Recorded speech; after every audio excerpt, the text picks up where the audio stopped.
Warren Buffett-sized blocks of options.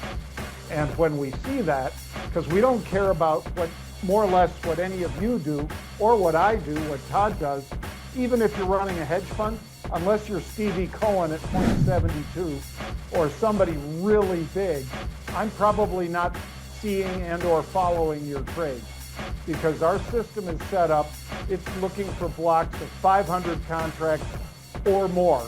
And then there could be some reasonable reasons that people are buying or selling 500 contracts. Again, 500 contracts, folks, is 50,000 shares of stock. It's a lot of stock in most cases, especially with stocks now in the hundreds of dollars.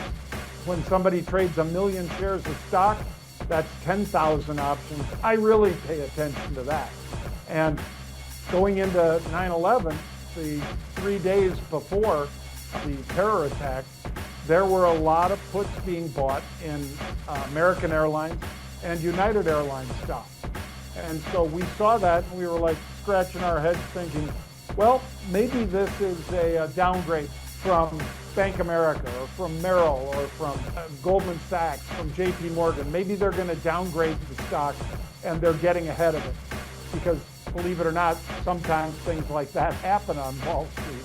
People tend to trade, or maybe it's Nancy Pelosi, or pick a Republican.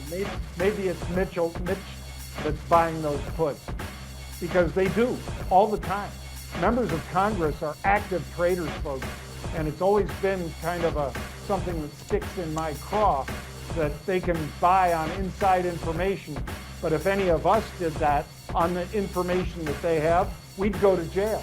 And so I was having conversations back and forth with FBI agents explaining to them what options were. And, well, why are these special, John? Well, because they only use these two airlines. They bought them just days ahead.